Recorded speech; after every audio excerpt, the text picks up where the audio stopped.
존경하는 여러분, 우리 반갑습니다. 천만전자입니다. 여러분들 오늘 아침도 휴일인데 편히 쉬고 계실 것 같아요.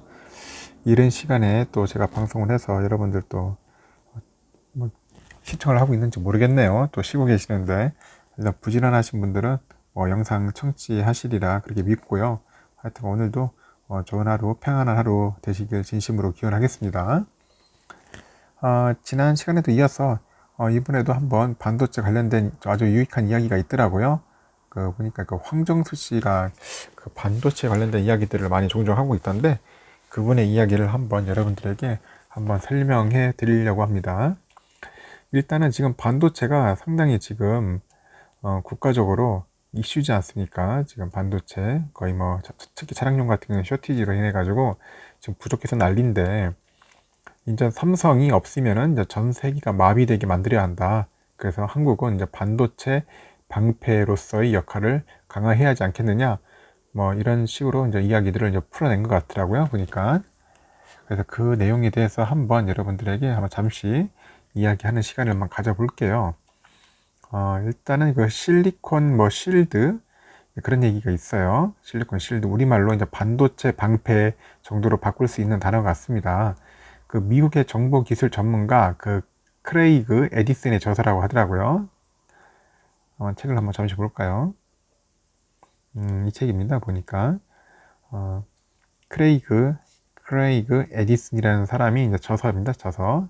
그래가지고 이 실리콘 실드에 관련된 책들이 이제 널리 알려져 있는 것 같더라고요.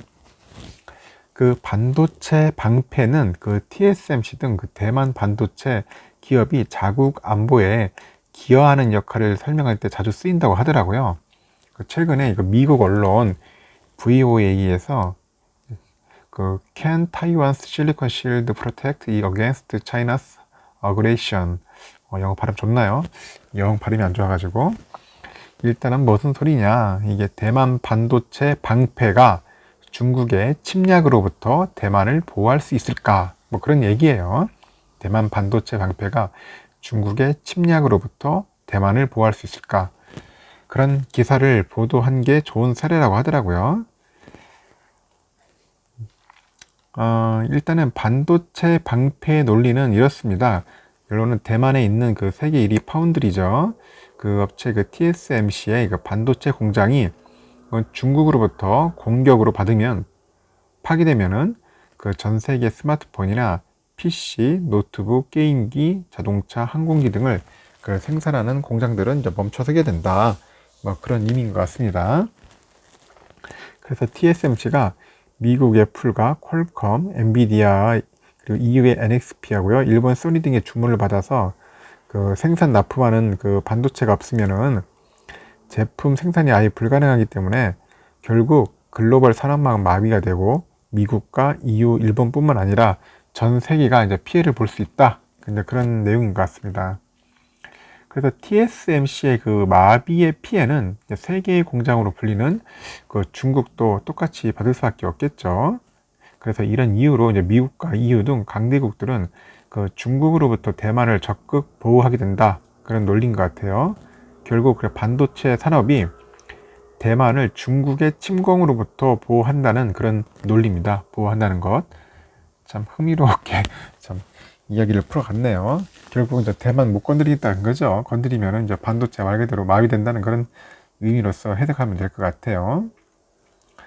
그래서 지난 13일에 한국 반도체 기업들이 이제 2030년까지 총 510조 원을 한국 반도체 산업 육성에 투자하기로 했지 않습니까? 그래서 이제 반도체 방패란 개념이 이제 심심치 않게 전문가들 사이에서 이제 오르내리고 있어요.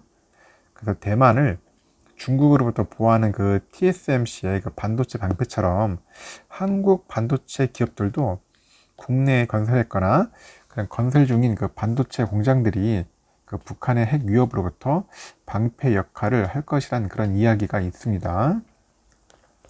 예컨대 삼성전자는 경기 화성 등의 그 파운드리 공장에서 그 스마트폰의 그 두뇌 역할을 하는 그 반도체 AP죠.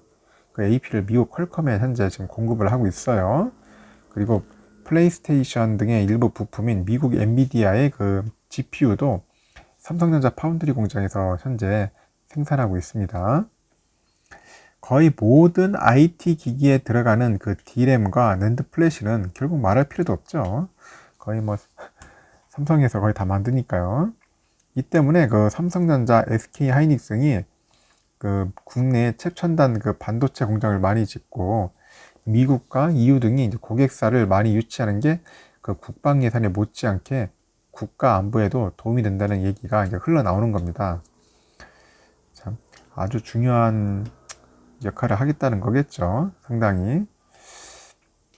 그래서 일단은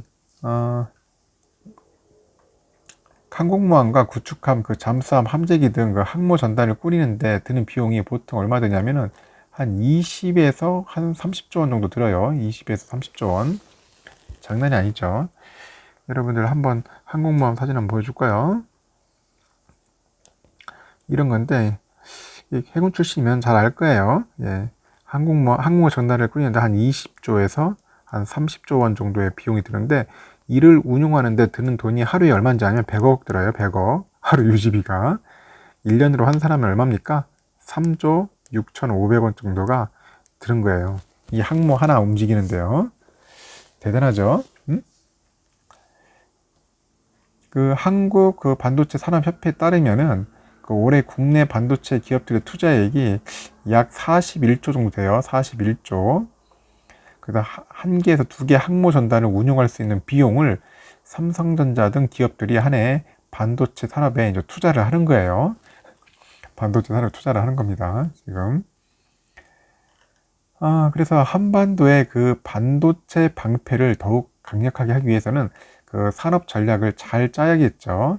뭐 그런 지적도 있으니까 앞으로. 그래서 일각에서는 그 파운드리 등 한국이 후발주자인 그 시스템 반도체에 투자하는 것보다는 뭐 D램이나 뭐 낸드 플래시 등 한국이 잘하고 있는 메모리 반도체 분야에 더욱 집중해서 투자하는 게 뭐 전략적인 선택이라 될 것이다. 뭐 그런 주장도 있어요. 대만 TSMC의 존재 때문에 삼성전자가 없어도 글로벌 산업계에 큰 타격이 없는 그 파운드리보다는 한국 업체들의 시장의 한 70% 이상을 차지하고 있는 그 메모리 반도체 산업에서 확실한 그런 초격차를 만들어야 한다. 뭐 그런 논리를 이제 내세우는 것 같습니다. 그래서 뭐 서울대 한 모 교수는 이런 얘기를 합니다. 그 미국이 이제 TSMC에 계속 신경을 쓰는 건 그 파운드리 시장에서 독보적인 위상과 글로벌 기업들의 그 TSMC에 대한 의존도 때문이라고 합니다. TSMC 의존도. 그 삼성전자나 SK하이닉스도 DRAM과 낸드 플래시 등 그 메모리 반도체 산업에서 후발 업체들이 따라올 수 없는 그런 압도적인 그런 기술력과 점유율을 만들어야 한다. 뭐 그런 식으로 설명을 하고 있고요. 또 그 교수의 주장은 한국의 메모리 반도체가 없으면은 전 세계 산업이 이제 마비될 정도로 강력한 기술력을 만들어야 한국의 반도체 공장이 반도체 방패 역할을 하면서 미국 등 우방국의 강력한 보호를 이끌어낼 수 있을 것이다. 그런 이야기로서 이제 풀이되는 것 같습니다. 그 결론은 이제 반도체가 상당히 국가 안보에도 상당히 중요하다는 역할을 하는 거겠죠. 그래서 요즘은 이제 반도체 관련된 이야기들이 많이 나오고 있네요. 그래서 결론은 그겁니다. 한국도 삼성이 없으면 전 세계가 마비되게 만들어야 하고 결국 한국도 반도체의 방패 역할로서 강화하자. 그래가지고 앞으로 세계 시장을 이끌어갔으면 좋겠다. 뭐 그런 내용의 이야기인 것 같습니다.